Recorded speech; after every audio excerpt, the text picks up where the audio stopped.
Hello guys, how are you doing. आज का episode काफ़ी ज़्यादा इंटरेस्टिंग होने वाला है क्योंकि काफ़ी वक्त बाद आपको आज के इस एपिसोड के अंदर हमारे सपोले चाचा यानी कि हमारे प्रोटेक्टर वो देखने के लिए मिलने वाले हैं। तो गाइस प्लीज़ अंत तक इस एपिसोड के अंदर बने रहिएगा। सो गाइस, जैसा कि हमने लास्ट एपिसोड के अंदर देखा था कि शाओयान ने अच्छा खासा लोहा ले लिया था आइस रिवर वैली के लोगों से और तियान शेन की तो हालत थी शाओयान ने काफ़ी ज़्यादा ख़राब कर दी थी, जिसकी वजह से उसकी हालत बहुत ही ज़्यादा ख़राब हो चुकी थी और वो दुम दबा के वहाँ से भाग जाता है। इसी के साथ इस एपिसोड की स्टार्ट होती है जहाँ पर हमें काफ़ी ज़्यादा ब्यूटीफुल सी लेडी दिखाई जाती है। वहाँ पर उसका सेवक होता है और वो उसे बता रहा था कि लेडी, अभी फ़िलहाल हमें न्यूज़ मिल गई है मास्टर शाओयान के बारे में। तभी वो लेडी पूछने लग जाती है कि बताओ मुझे आखिर वो कहाँ पर है। तभी वो बंदा ये कहने लग जाता है कि करंटली मास्टर शाओयान ये सिटी के अंदर मौजूद है। जिसके साथ ही वो ये भी कहने लग जाता है कि अभी फ़िलहाल वो अपनी एक फ्रेंड को बचाने में लगे हुए हैं, जिसके चलते उन्होंने आइस रिवर वैली को काफ़ी ज़्यादा ऑफेंड कर दिया है।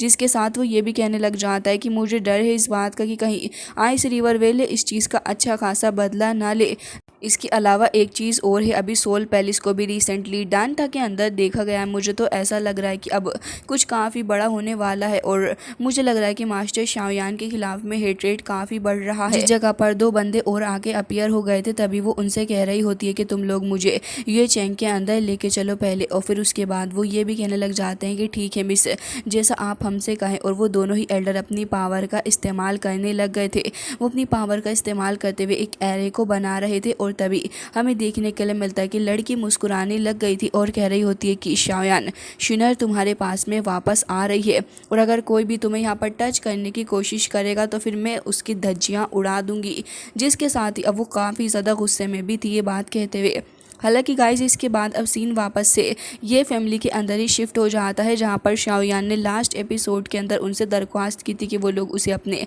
मैजिकल बीच के पास में लेके जाएं। और हमें देखने के लिए मिलता है कि ये फैमिली के जो एंसिस्टर थे वो बता रहे होते हैं कि इस जगह पर हमारा एंशियंट पूल है और वो यहाँ पर काफ़ी ज़्यादा फायर और साथ ही मैजिकल प्लेसेस भी मौजूद हैं जो कि ये फैमिली से ही बिलोंग करते हैं।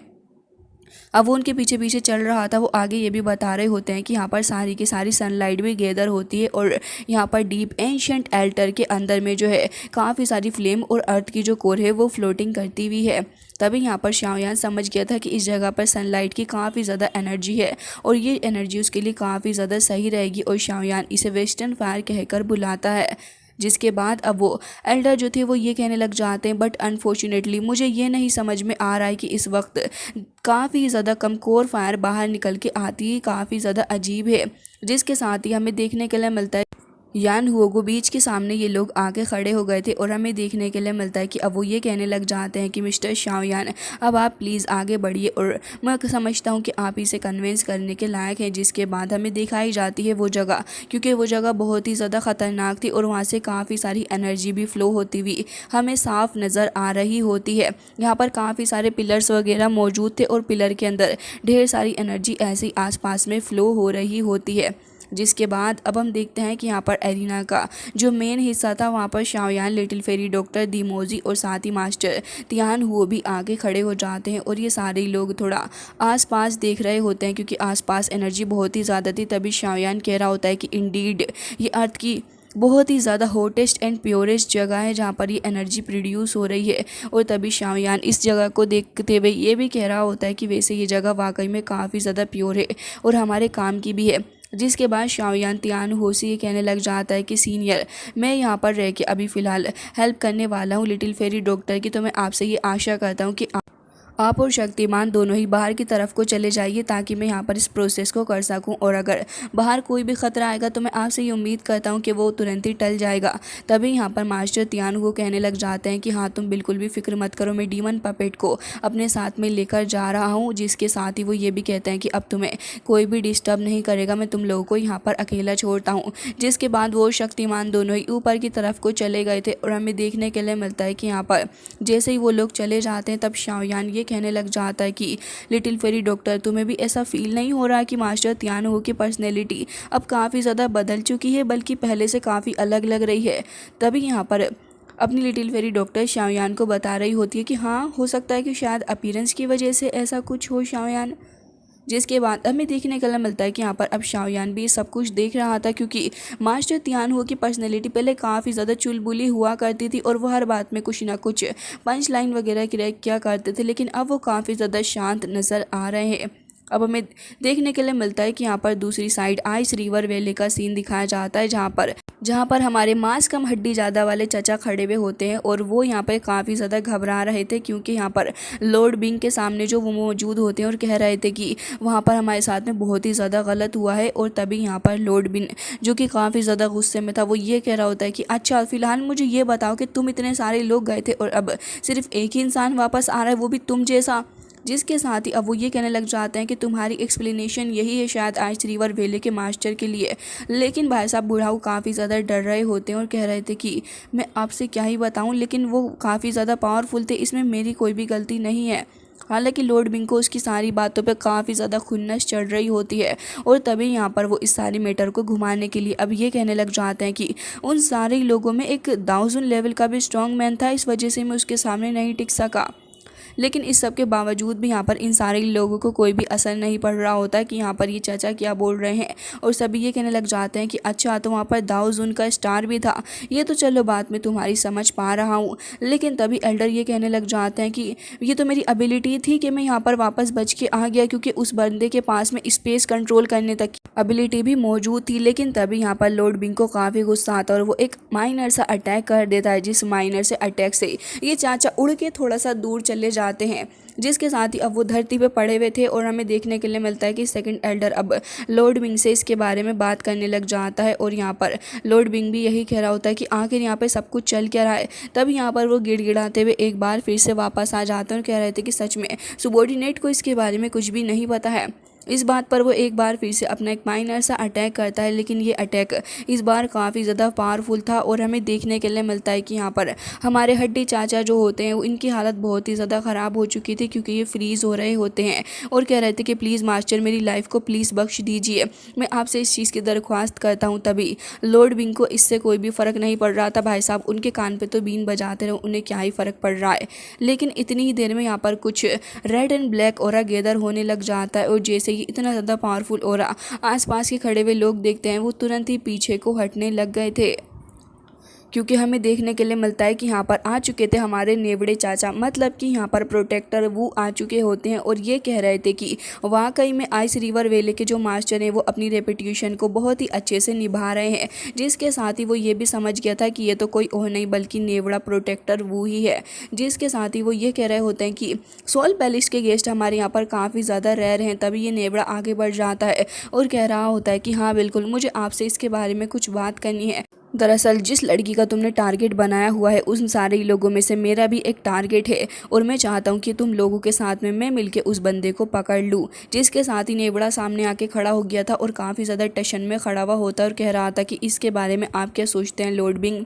तभी लॉर्ड बिंग को देखते हैं जो कि यहाँ पे काफ़ी टेंशन में अपनी चेयर पे बैठा हुआ था और काफ़ी ज़्यादा सोचने के बाद वो यहाँ पर थोड़ा और सोचता है और फिर ऐसे ही सोचते सोचते वो 2-4 सेकंड का वक्त बर्बाद कर देता है। अब यहाँ पर हमारे soul palace the greatest protector वो यहाँ पे खड़े हुए पिछले 6.5 सेकंड से इंतज़ार कर रहे थे कि कब ये चाचा जवाब देंगे और कब जाके ये लोग अपने इस मिशन को स्टार्ट करेंगे। तभी वो ये कहने लग जाता है कि देखो वो जो ईविल पॉइजनस बॉडी वाली लड़की है वो तो मुझसे बिलोंग करती है, उसके बाद जो सब कुछ बचा रहेगा वो तुम ले लेना, मुझे इससे कोई भी परेशानी नहीं। तभी यहाँ पर नेवड़े चाचा हंसने लग जाते हैं और कह रहे थे कि अगर ऐसी बात है तो फिर बिल्कुल आप वाकई में एक सोल्जर मास्टर कहलाने के लायक है। और कहने लग जाता है कि ठीक है, मुझे इस बात से फ़र्क नहीं पड़ता और तुरंत ही फिर वहाँ से डिसअपीयर भी हो गया था। दूसरी तरफ अब हमें देखने के लिए मिलता है कि शाओयान और लिटिल फेरी डॉक्टर दोनों ही खड़े हुए थे और शाओयान एक गहरी सांस लेते हुए ये कहने लग जाता है कि मैं तुम्हारी बॉडी के अंदर से इस सारे के सारे पॉइजन को कुछ ही वक्त के अंदर निकाल दूंगा, लेकिन ये प्रोसेस थोड़ा पेनफुल होने वाला है, तो प्लीज़ थोड़ा बर्दाश्त कर लेना, तुम्हें थोड़ा होल्ड ऑन करना होगा। तभी लिटिल फेरी डॉक्टर यहाँ पर ये कहने लग जाती कि शाओयान तुम कैसी बातें करते हो, मुझे तुम्हारे ऊपर ट्रस्ट है। जिसके बाद शाओयान कहता है कि अगर ऐसी बात है तो फिर चलो स्टार्ट करते हैं इस प्रोसेस को। हमें देखने के लिए मिलता है कि शाओयान तुरंत ही अपनी हेवनली फ्लेम का इस्तेमाल करता है और जैसे ही लिटिल फेरी डॉक्टर के चेस्ट के पास से एक फॉर्मेशन ओपन होती है धीरे धीरे करके, अब उसे पेन होने लग जाता है। शाओयान ने ये कहा था कि पेन होने लगेगा, लेकिन ये प्रोसेस स्टार्ट होते इतना ज़्यादा इमेंस पेन हो रहा होता है लिटिल फेरी डॉक्टर की बॉडी के अंदर से काफ़ी सारा पॉइजन बाहर को भी निकल रहा था और उसकी आइज़ वगैरह जो थी वो पॉइजन से एकदम ही काफ़ी ज़्यादा बुरे तरीके से अफेक्ट हो रही होती हैं। अगेन लिटिल फेरी डॉक्टर थोड़ा ऊपर की तरफ को चली गई थी और शाओयान भी तुरंत ही उसके पॉइजन की ये हालत देखने के बाद थोड़ा शौक था और तुरंत ही फिर वो ऊपर की तरफ को चला जाता है और हमें देखने के लिए मिलता है कि अब वो अपनी पावर को फॉर्म करने लगा था लिटिल फेरी डॉक्टर की हेल्प करने के लिए, जिसके बाद अब हमें देखने के लिए मिलता है कि शाओयान तुरंत ही अपनी पावर का इस्तेमाल करते हुए यहाँ पर काफ़ी ज़्यादा पावर को लिटिल फेरी डॉक्टर के स्टमक के अंदर यहाँ पर इनपुट करता है। और अब हम देखते हैं कि यहाँ पर लिटिल फेरी डॉक्टर के अंदर जैसे ही वो फायर की पावर जाती है तभी यहाँ पर जो आसपास का पॉइजन था वो धीरे धीरे करके इकट्ठा होने लग जाता है उसी के अंदर, जैसा कि शाओयान ने उसे कहा था कि ऐसा होगा ही। जिसके बाद लिटिल फेरी डॉक्टर अगेन उस पेन को बर्दाश्त कर रही होती है क्योंकि बॉडी के अंदर ये पूरी की पूरी प्रोसेस हो रही थी जो कि और भी ज़्यादा दर्दनाक होती है लिटिल फेरी डॉक्टर के लिए। इवन अब उसकी बॉडी पे भी क्रैक पड़ने लग पड़े होते हैं जिससे साफ जाहिर हो रहा था कि वो कितना ज़्यादा पेन का सामना कर रही होगी और साथ ही उसकी बॉडी पे क्रैक पड़ने से ये भी साबित हो रहा था कि अभी फ़िलहाल वो बहुत ही ज़्यादा परेशानी में है और उसकी बॉडी शायद से एक्सप्लोड भी कर सकती है। जिसके बाद अब हमें देखने के लिए मिलता है कि शाओयान ये कह रहा होता है कि अब सेकंड मोस्ट इम्पोर्टेंट स्टेप आ गया है। वो तुरंत ही अपने पास में रखा हुआ बोधी इमोर्टल लैंप निकाल लेता है और फिर उसके अंदर से जो बोधी पावर थी शाओयान तुरंत ही उसे आसपास की जगह पे फैलने देता है और हमें देखने के लिए मिलता है कि लिटिल फेरी डॉक्टर के अराउंड वो बोधी इमोर्टल पावर तुरंत ही धीरे धीरे करके जमा होने लग गई थी और आसपास का जो पॉइजन होता है वो उसे काट रही होती है और धीरे धीरे करके वो जाकर उसी कोर के अंदर समा रही थी जो कि लिटिल फेरी डॉक्टर की बेली के अंदर मौजूद था। और हमें देखने के लिए मिलता है कि फॉर्चुनेटली वो जो उसकी बॉडी के ऊपर क्रैक्स पड़ रहे थे पॉइजन की वजह से अब वो भी धीरे धीरे करके वापस से हील होने लगे होते हैं। और अब शाओयान यही कह रहा होता है कि जैसा कि मैंने एक्सपेक्ट किया था बहुत ही इमोर्टल पावर से बिल्कुल वैसा ही हुआ। शाओयान लिटिल फेरी डॉक्टर की तरफ को देख रहा होता है और उससे कह रहा होता है कि वाकई में इसने सच में काम कर डाला है। लिटिल फेरी डॉक्टर अभी फ़िलहाल इस सारी की सारी प्रोसेस के अंदर अपने आप को पूरे तरीके से कंसंट्रेट कर रही होती है। तभी शाओयान कह रहा होता है कि मैंने अपनी फाइटिंग स्पिरिट का इस्तेमाल किया है और उससे कह रहा होता है कि ये जो पॉइजन गैस है अब तुम इसे पूरे तरीके से कंप्रेस्ड करने की कोशिश करो, उसके बाद इसको फॉर्मेशन के तौर पर यूज़ करके एक पॉइजन पिल तुम बना लो। जिसके बाद शाओयान की बातें लिटिल फेरी डॉक्टर को समझ आ जाती है। वो तुरंत ही अपनी पावर का इस्तेमाल करने लग गई थी और हमें देखने के लिए मिलता है कि धीरे धीरे करके वो जो गैस थी अब वो कंप्रेस्ड हो रही होती है और उसी पावर के अंदर यानी कि उस कोर के अंदर जाकर समा रही थी और अब वो पिल धीरे धीरे करके फॉर्म भी होने लग जाती है। शाओयान इस प्रोसेस को देखकर खुश था और हमें देखने के लिए मिलता है कि उसके हाथ में जो बॉडी पावर होती है वो भी लगातार घूम रही थी और लिटिल फेरी डॉक्टर के अंदर वो जो बेली के अंदर वो कोर पावर मौजूद थी वो भी अब धीरे धीरे करके काफ़ी ज़्यादा आउट ऑफ कंट्रोल होने लग जाती है। लिटिल फेरी डॉक्टर के ऊपर अगेन पॉइजन सवार होने लग जाता है और यहाँ पर उसकी बॉडी के अंदर से ढेर सारी पॉइजनस पावर बाहर की तरफ को भी निकल रही थी। इस चीज़ को देखने के बाद तो अब यहाँ पर शाओयान भी काफ़ी ज़्यादा घबरा जाता है। लिटिल फेरी डॉक्टर के हाथ तो अब काफ़ी ज़्यादा काँप रहे होते हैं और हमें देखने के लिए मिलता है कि वो काफ़ी ज़्यादा ज़ोर से चिल्लाती है। शाओयान समझ गया था कि अब यहाँ पर काफ़ी कुछ खतरनाक होने वाला है और वो तुरंत ही शॉक्ड होते हुए ये कह रहा होता है कि अगर बहुत तेज़ बनने से पहले यहाँ पर ये सब कुछ खत्म हो गया, यानी कि अगर इसकी स्पीड पावर तेज़ हो रही है तो फिर ये काफ़ी ज़्यादा प्रॉब्लम की बात है। शाओयान तुरंत ही अपनी बॉडी पावर के अंदर से थोड़ी और पावर लिटिल फेरी डॉक्टर की तरफ को भेजता है, जिसके बाद उसे अगेन थोड़ा सा सपोर्ट मिलता है और अब वो धीरे धीरे करके वापस से इस प्रोसेस को करने लगी थी जहाँ पर अगेन उस कोर के अंदर वो अपने पॉइजन गैस को कंप्रेस करके उसकी पिल बनाने की कोशिश कर रही होती है। लिटिल फेरी डॉक्टर अभी भी इसे संभाल नहीं पा रही थी और शाओयान भी उसकी सारी कठिनाइयों को समझ रहा होता है तो ये कह रहा था कि थोड़ी देर और होल्ड करो। और यहाँ पर शाओयान धीरे धीरे करके उस बॉडी पावर को उसकी बॉडी के अंदर और भी ज़्यादा तेज़ी के साथ में ट्रांसफ़र कर रहा होता है और जो बॉडी पावर उसके पास थी अब वो बहुत ही ज़्यादा कम रह गई होती है और शाओयान भी अपनी पूरी कोशिश कर रहा होता है कि बस जल्द से जल्द लिटिल फेरी डॉक्टर की हेल्प कर दी जाए, जिसके बाद लिटिल फेरी डॉक्टर इस सारी सफरिंग से आज़ाद हो जाएगी। और हमें देखने के लिए मिलता है कि यहाँ पर एक पॉइंट ऐसा आता है जब लिटिल फेरी डॉक्टर की बॉडी के अंदर आसपास से काफ़ी सारा पॉइजन गैदर हो रहा था। इवन ये जो जगह होती है इसमें जो जगह होती है, इस जगह के अंदर से भी काफ़ी सारी फायर बाहर की तरफ को आ रही थी। शाओयान इन सारी चीज़ों को देखकर काफ़ी ज़्यादा हैरान होता है, लेकिन अब यहाँ पर ये जो फायर थी वो पटाखों के रूप में यहाँ पर फट रही होती है और शाओयान इसे देख के समझ गया था कि ये जो प्रोसेस है वो पूरे तरीके से कंप्लीट हो गया है। और लिटिल फेरी डॉक्टर के ऊपर वो जो फायर पड़ रही थी वो ऐसा लग रहा होता है कि इसकी बॉडी को और भी ज़्यादा प्योरीफाई कर रही है। और अब लिटिल फेरी डॉक्टर के ऊपर से वो जो पॉइजन कर्ज था वो फाइनली जाके हट चुका होता है और अब लिटिल फेरी डॉक्टर की बॉडी वापस से बैलेंस में आ चुकी थी। अगेन ये प्रोसेस एक बार फिर से चलता है, जहाँ पर हमें देखने के लिए मिलता है कि अब लिटिल फेरी डॉक्टर उस पिल के अंदर थोड़ी और पावर को गैदर करने लगी थी। और शाओयान ये कह रहा होता है कि इंडीड मुझे इस जगह पर आने से काफ़ी ज़्यादा बेनिफिट हुआ है, लेकिन सडनली शाओयान नोटिस करता है कि उसके पास में तो कोई तो सीड आ गया है। शाओयान उसे देख रहा था और वो समझ जाता है कि सीड कुछ और नहीं बल्कि बोधी इमोर्टल पावर थी, जो कि अब एक बोधी सीड के अंदर कन्वर्ट हो गई है। शाओयान ये कह रहा होता है कि ये तो काफ़ी ज़्यादा स्ट्रेंज चीज़ मेरे साथ हुई है। अब शाओयान इस सीड को देखते हुए ये कह रहा होता है कि ये जो पावर थी वो ब्रोकन हो गई, जिसके अंदर से ये मुझे सीड भी प्राप्त हुआ। शाओयान उस सीड को देख ही रहा था और कह रहा होता है कि ये तो काफ़ी ज़्यादा सही हो गया और ये काफ़ी ज़्यादा अच्छी चीज़ है। उसे अपने पास में रख लेता है और अब वापस से उसकी नज़रें लिटिल फेरी डॉक्टर के ऊपर ही थी, लेकिन लिटिल फेरी डॉक्टर की प्रोसेस अभी भी चल रही होती है। तो फिर शाओयान इस जगह की कोर एरिया को देखने लग गया था और वो समझ जाता है कि यहाँ पर ये जो फायर एट्रीब्यूट है वो एक्सट्रीमली स्ट्रॉन्ग है और शाओयान इसे दूर से ही फील कर पा रहा होता है। जिसके बाद शाओयान ये कह रहा होता है कि आखिर ये जो अर्थ कोर है वो अब इससे ज़्यादा अपीयर क्यों नहीं हो रहा। शाओयान अपनी तुरंत ही हेवनली आई के थ्रू देखने लगा था, तब उसे काफ़ी ज़्यादा नीचे जाकर कुछ नज़र आने लग जाता है। असल में ये चीज़ कुछ और नहीं बल्कि काफ़ी ज़्यादा पावरफुल अर्थ कोर स्ट्रेन है। और इस चीज़ को देखने के बाद शाओयान समझ जाता है कि इंडीड ये चीज़ काफ़ी ज़्यादा पावरफुल है। और फिर शाओयान इस बीट को ही देख रहा था और तभी उसे अपने मास्टर की बात याद आ जाती है कि जो अर्थ कोर पर्ल होता है ये काफ़ी ज़्यादा पावरफुल एसेंस एनर्जी से बनता है, जो कि अर्थ के बहुत ही ज़्यादा गहराइयों से बनती है। अब शाओयान को मास्टर की सारी बातें याद आ रही होती हैं, जब मास्टर उसे बता रहे थे कि इसे कंडेंस करने में काफ़ी ज़्यादा वक्त लग जाता है। और ये जो बीड होता है ये एक एनर्जी बीड होता है और इसका इस्तेमाल करते हुए 8 से 9 ग्रेड का जो गोला बारूद बनाओगे उसके मटेरियल के लिए काफ़ी ज़्यादा सही रहेगा। तभी शाओयान सोच रहा होता है कि मुझे ऐसा क्यों लग रहा है कि आप इस बात को कुछ ज़्यादा ही बड़ा चढ़ा के बता रहे हो टीचर, मुझे लग रहा है कि आप बस इस तरीके से ब्रेगिंग कर रहे हैं और कुछ नहीं। लेकिन तभी टीचर उसके सर पे एक चपेट मारते हैं और कह रहे थे कि क्या कहा तुमने ब्रेट, ज़रा दोबारा बोलो। तभी यहाँ पर शाओयान को वही चमेट एक बार फिर से याद आ जाता है जो कि मास्टर ने उसको मारा था और अब बेचारा इस सारी चीज़ को फील कर पा रहा होता है और उसे अपने मास्टर की याद भी आने लगी थी। शाओयान समझ जाता है कि जो अर्थ कोन स्ट्रेन है बहुत ही ज़्यादा पावरफुल है, क्योंकि इसने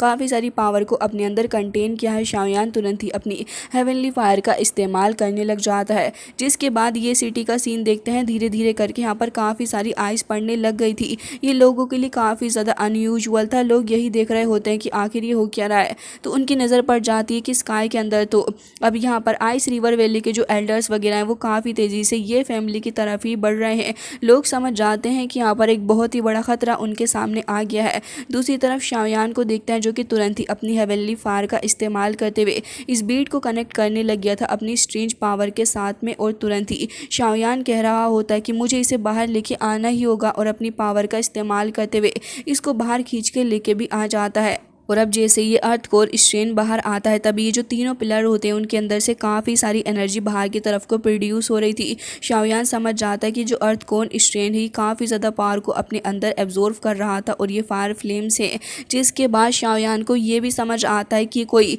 नॉर्मल सा कोर स्ट्रेन नहीं है, बल्कि ये तो डायरेक्टली ही सन की एनर्जी के साथ में कनेक्टेड है। इससे आप इसकी पावर का अंदाज़ा लगा सकते हो कि कितना ज़्यादा स्ट्रॉन्ग हो सकता है। शाओयान को यकीनन ये एक ट्रीजर से कम नहीं लग रहा था और शाओयान इसे देख के ये कह रहा होता है कि ये तो यांग फायर का एक डायरेक्ट सोर्स भी हो सकता है। वो उसे देख के अपने हाथ में तुरंत ही पकड़ लेता है और इसके साइज़ को देख के कह रहा था कि वाकई में ये अभी तो फ़िलहाल एक बेबी है। लेकिन तभी उसे कुछ अजीब सा फील होता है। तुरंत ही वो उसको अपने पास में रख लेता है और यहाँ पर आ चुके थे आइस रिवर वेले के ये लोग और यहाँ पर ये कह रहे होते हैं कि ये फैमिली के लोगों हमारी बातों को ध्यान से सुन लो। और वो तुरंत ही यहाँ पर एक शील्ड भी लगा रहे थे और कह रहे होते हैं कि ये फैमिली अगर तुमने उस ईविल मैन और उस पॉइजनस बॉडी वाली लड़की को हमारे हवाले ना किया तो फिर तुम्हारे लिए आज बहुत ही ज़्यादा बुरा होगा। ये सुनने के बाद तो आइस रिवर वैली के लोग काफ़ी ज़्यादा घबरा जाते हैं, क्योंकि उन्हें ये नहीं पता था कि उनके ये फैमिली के अंदर यहाँ पर शाओयान और साथ ही लिटिल फेरी डॉक्टर हैं इवन। अब वो काफ़ी ज़्यादा कंफ्यूज हो रहे थे इस बात के ऊपर, और तभी यहाँ पर एंसिस्टर भी कह रहे होते हैं, तो वो पॉइजनस लड़की हमारे पास में नहीं रही थी, हमें तो इसके बारे में पता ही नहीं था कि यहाँ पर वो वही है। अब शेनलिन भी चुप हो जाती है, क्योंकि उसने अपने ग्रैंडपा को इसके बारे में कुछ भी नहीं बताया था। और अब ये फैमिली के जो अदर एल्डर्स होते हैं वो भी यहाँ पर आपस में बातें करने लगे थे और कह रहे थे कि हमें तो इस बात का ज़रा अंदाज़ा नहीं था कि हमारे साथ में ये हो सकता है। अब आइस रिवर वैली के लोग हमारा क्या करेंगे। लेकिन तभी मास्टर तियानवू आगे आ जाते हैं और कह रहे थे कि हमने ये फैमिली से उनकी लाइफ एंड डेथ तक के लिए फ़ाइट करने के लिए नहीं कहा है। और तभी शाओयान भी कह रहा होता कि आपको डरने की ज़रूरत नहीं, ये फैमिली का मैटर नहीं है जो कि हम आपको इन्वॉल्व करेंगे। तभी एंसिस्टर कह रहे होते हैं कि बिल्कुल हम भी आपके इस मैटर के अंदर इन्वॉल्व नहीं होना चाहते। और तभी शाओयान भी आइस रिवर वैली की तरफ को पलट के कह रहा होता है कि अच्छा, तो आज की मीटिंग क्या यहीं पर होने वाली है। तभी तियानवू आगे आ जाते हैं और दोनों ही ऊपर की तरफ को जाके खड़े हो गए थे। जैसे तियानवू ऊपर आते हैं तभी इस हड्डी मास्टर की तो काफ़ी ज़्यादा हालत ख़राब हो जाती है। और तभी सेकंड एल्डर सामने आते हुए कह रहे होते हैं कि तो इसका मतलब तुम वही एल्डर हो जिसने हमारे इस आइस रिवर वैली के एल्डर को इतना ज़्यादा डरा दिया है। तो इसका मतलब आप एक 1000 स्ट्रॉन्ग मैन हो, मैंने आपका नाम नहीं जाना। तभी वो कहने लग जाते हैं कि मेरा नाम तियानवू है। नाम सुनने के बाद वो हंसने लग गए थे और कह रहे थे कि अच्छा, तो इसका मतलब तो आप तो स्काई फायर मास्टर हैं। वेल, अब मैं आपको बताना चाहूँगा कि जो भी ग्रजेस चल रहे हैं वो इस यंग मैन और साथ ही उस ईविल पॉइजनस बॉडी वाली लड़की के साथ में है। तो अगर आज आप हमारे मामले में इंटरफेयर नहीं करें तो फिर अच्छा रहेगा। लेकिन तियानवू काई उसके सुनने वाले थे और कह रहे होते हैं कि अच्छा, और तुम्हें क्या लगता है इसके बारे में। तभी वो समझ जाता है कि भाई साहब यहाँ पर अपने तियानवू तो उसकी बात नहीं मानेंगे और कह रहा होता है कि ऐसा लग रहा है कि अब तुम दोनों को सबक सिखाना होगा। लेकिन मुझे डर है कि अभी तो वो लड़की शो अप नहीं होगी, लेकिन हाँ, मैं इस लड़के को बिल्कुल भी नहीं छोड़ूंगा और अगर मैं गलत नहीं हूँ तो इतनी आसानी से हम लोग तुम्हें यहाँ से जाने नहीं देंगे। तभी यहाँ पर हमें देखने के लिए मिलता है कि इन लोगों में तो फाइट होना भी स्टार्ट हो गई थी। और हड्डी मास्टर ये कह रहे होते हैं कि आज तो मैं ये देखता हूँ कि तुम्हें कौन बचाएगा शाओयान। लेकिन इतनी ही देर में हमें देखने के लिए मिलता है कि यहाँ पर प्रोटेक्टर वू उर्फ नेवड़े चाचा आ चुके होते हैं और कह रहे थे कि ये लड़का मेरा टारगेट है और सोल पैलेस के टारगेट को मैं किसी के ऊपर नहीं छोड़ता। ये सुनने के बाद तो यहाँ पर शाओयान को काफ़ी ज़्यादा गुस्सा आ गया था, क्योंकि यहाँ पर प्रोटेक्टर वू लास्ट टाइम भी शाओयान ने उसे ऐसे ही जाने दिया था, लेकिन अब प्रोटेक्टर वू शाओयान के सामने खड़ा था। शाओयान जैसे ये नज़ारा देखता है कि उसके सामने प्रोटेक्टर वू खड़ा है, वो 1 सेकंड का वक्त भी नहीं लगाता, बल्कि तुरंत ही अपनी लाइटनिंग टेक्निक का इस्तेमाल करते हुए तुरंत ही प्रोटेक्टर वू के पास पहुंच गया था और अपनी श्वान रूलर के थ्रू उसके ऊपर अटैक करने वाला होता है। प्रोटेक्टर वू भी अपनी ब्लैक चेन्स का इस्तेमाल कर रहा था और अब शाओयान को बैरियर बना के रोक लेता है और अब शाओयान से कह रहा होता है कि तुम्हारी किलिंग इंटेंशन तो वाकई में काफ़ी ज़्यादा सही है, लेकिन फिर भी मुझे ऐसा लग रहा है कि पिछली बार जब मैं तुम्हें छोड़कर गया था उस वक्त से तुमने काफ़ी ज़्यादा इम्प्रूव कर लिया है। पीछे से हमारा डीमन पपेट भी आ जाता और तुरंत ही शाओयान के एनिमी यानी कि प्रोटेक्टर वू के ऊपर अपने पंच के थ्रू अटैक करने वाला ही था। लेकिन हमें देखने के लिए मिलता है कि यहाँ पर ये इसे हड्डी मास्टर फ्रीज कर देता है और कह रहा होता है कि भाई साहब आप अपनी फाइट कंटिन्यू करिए, इसको तो मैं संभाल लूँगा। और हमें देखने के लिए मिलता है कि वो दोनों वहाँ से तुरंत ही गायब हो गए थे। शाओयान को देखते हैं जो कि तुरंत ही अपनी ग्रीन फ्लेम का इस्तेमाल करते हुए उस चेन को तोड़ता है और अब प्रोटेक्टर वू के ऊपर श्वान रूलर से ऑलमोस्ट हिट करने वाला था। लेकिन तभी प्रोटेक्टर वू को देखते हैं जो कि तुरंत ही बच जाता है और उसके बाद शाओयान अब उसके पीछे लग गया था। दोनों के बीच में ही अब फाइट होना स्टार्ट हो जाती है। दोनों ही अब आसमान के अंदर चले गए थे और एक दूसरे के ऊपर धड़ाधड़ अटैक की बरसात करे जा रहे होते हैं। तभी यहाँ पर अब प्रोटेक्टर वो कहने लग जाता है कि बीते कुछ सालों में तुम आज भी बाहर की सारी चीज़ों के ऊपर रिलाय करते हो, जबकि तुम्हारी खुद की पावर इतनी ज़्यादा नहीं है। तभी शाओयान कह रहा होता है कि ये बस तुम्हारी सोच है, तुम्हारे लिए तो मैं अकेला ही काफ़ी हूँ। जिसके बाद लगातार अटैक पे अटैक करे जा रहा था और तभी प्रोटेक्टर वो कह रहा होता है कि तुम मेरी कैपेबिलिटीज़ को अंडर एस्टिमेट कर रहे हो। जिस तरीके से मैंने तुम्हारे मास्टर याओ चैन को कैप्चर किया था, ऐसा लग रहा है कि तुम भी शायद यही सब कुछ करवाना मांग रहे हो। जिसके बाद शाओयान को वो पीछे हटा देता है। शाओयान अपनी लाइटनिंग पावर का इस्तेमाल करते हुए तुरंत ही उसके ऊपर अटैक करने के लिए आ रहा था। प्रोटेक्टर वो अपनी चेन्स का इस्तेमाल करता है, लेकिन शाओयान तुरंत अपनी 3000 लाइटनिंग टेक्निक का इस्तेमाल करते हुए प्रोटेक्टर वो के एकदम ही सामने सामने आ जाता है और तभी प्रोटेक्टर वू कहने लग जाता है कि तुम बस रेडी टू स्टार दाओजोंग हो और तुम मेरे साथ में फाइट करने की कोशिश कर रहे हो, ये तुम्हारी गलतफहमी है। और ये कहते साथ ही तुरंत ही अपनी पावर का इस्तेमाल करते हुए काफ़ी सारे एरेज को वो समन कर लेता है। शाओयान उन सभी एरेज को देख रहा था जो कि चारों ही तरफ से उसे घेर लेते हैं और फिर उनके अंदर से चेन्स भी यहाँ शाओयान को पकड़ने के लिए आ रही होती हैं। लेकिन तभी हमें देखने के लिए मिलता है कि शाओयान तुरंत ही अपनी श्वान रूलर का इस्तेमाल करते हुए बैरियर बनाने लग जाता है और उसे काफ़ी तेज़ी के साथ में वो घुमा भी रहा था। और हमें देखने के लिए मिलता है कि यहाँ पर वो उन सारी चेन से खुद को प्रोटेक्ट करने की कोशिश कर रहा होता है, बट अल्टीमेटली प्रोटेक्टर वू ने उसे पकड़ लिया था। तभी यहाँ पर हड्डी चेन कह रहा होता है कि ये बच्चा तो हमेशा से ऐसे ही एरोगेंट रहा है। तभी प्रोटेक्टर वू उसके सामने आ जाता है और अब वो ये कह रहा होता है कि बेटा तुम्हारे अंदर इतनी ज़्यादा कैपेबिलिटीज़ नहीं है और ना ही तुम इतने एबल हो कि तुम यहाँ पर मेरी स्ट्रेंथ का मुकाबला कर सको। वैसे तो तुम याओ चेन को बचाना चाहते हो, लेकिन ये वाकई में एक मजाक से ज़्यादा खुश नहीं है। ये सुनने के बाद तो शाओयान को बहुत ही ज़्यादा गुस्सा आ जाता है और हमें देखने के लिए मिलता है कि अब वो इतने ज़्यादा गुस्से में आ चुका था कि शाओयान तुरंत अपनी 3 mysterious changes of scar fire की फर्स्ट फॉर्म का इस्तेमाल करने लग जाता है। और हमें देखने के लिए मिलता है कि यहाँ पर शाओयान की आइज़ अब काफ़ी ज़्यादा अजीब सी हो चुकी थी और अब शाओयान काफ़ी ज़्यादा पावरफुल हो चुका था। शाओयान अपनी फर्स्ट ट्रांसफॉर्मेशन गोल्डन लोटस का इस्तेमाल करते हुए खुद को उन चेन से आज़ाद करवा लेता है, जिसके बाद आसपास काफ़ी सारी एनर्जी भी रिलीज़ होती है और प्रोटेक्टर वो भी अब थोड़ा पीछे को हट गया था। जैसे यहाँ पर ये ओल्ड मैन देख रहा होता है कि शाओयान ने 3 मिस्टीरियस चेंज हेवनली फायर का इस्तेमाल किया है, तभी वो समझ जाता है कि तो वर्निंग रॉक वैली की काफ़ी ज़्यादा पावरफुल और एक सीक्रेट टेक्निक है जो कि ऐसे वैसे किसी को भी नहीं मिलती। तभी वो देख के काफ़ी ज़्यादा हैरान होता है कि शाओयान के पास में ये है और अब वो ये कहने लग जाता है कि प्रोटेक्टर वो थोड़ा संभाल के, क्योंकि शाओयान के पास में है तो अब इससे बच के रहना। लेकिन प्रोटेक्टर वो तो यहाँ पर खुद को कुछ ज़्यादा ही खासम खास समझ रहे थे और कह रहे होते हैं कि हमारा कोनो कुछ भी नहीं बिगाड़ सका थे और भला ये लड़का हमारा क्या ही कर लेगा। जिसके साथ ही वो ये भी कहने लग जाता है कि इसकी पावर कुछ ही देर के लिए बढ़ी है तो अब इससे मुझे डरने की ज़रूरत। इस गार्डियन के सामने ये लड़का ना ही टिक सका थे। और उसके बाद हमें देखने के लिए मिलता है कि शाओयान अभी भी नहीं रुकता। शाओयान इस बार अपनी 3 मिस्टीरियस चेंजेस की सेकंड फॉर्म का इस्तेमाल कर लेता है। उसके अंदर उसने अपनी ग्रीन फ्लेम का भी इस्तेमाल किया था, जिसके चलते अब वो 6 स्टार दाओजोंग पर पहुंच गया था और उसकी आइज़ और उसकी पावर सब कुछ काफ़ी ज़्यादा अनइमेजिनेबल पावर के साथ में लग रही थी। और अब शाओयान के पास से काफ़ी सारा ऑरा रिलीज़ होने लग जाता है। इसे देखने के बाद तो अब सारे लोग काफ़ी ज़्यादा हैरान थे और हड्डी चेन कहने लग जाते हैं कि वाकई में मैंने इस लिटिल गाय के ऊपर थोड़ा डाउट किया था। लेकिन अभी हमें देखने के लिए मिलता है कि शाओयान ये कह रहा होता है कि तुम अभी भी मेरी पावर को अंडर एस्टिमेट कर रहे हो। प्रोटेक्टर वो चाचा अभी भी खड़े हुए होते हैं और अपना नेवड़ापन दिखा रहे थे और अभी भी उन्हें यही लग रहा होता है कि शाओयान उनका कुछ नहीं कर सकता, क्योंकि अभी भी शाओयान के कंपैरिजन में वो थोड़े ज़्यादा पावरफुल हैं और कह रहे थे कि गार्डियन अभी भी इसको झेल सकते थे।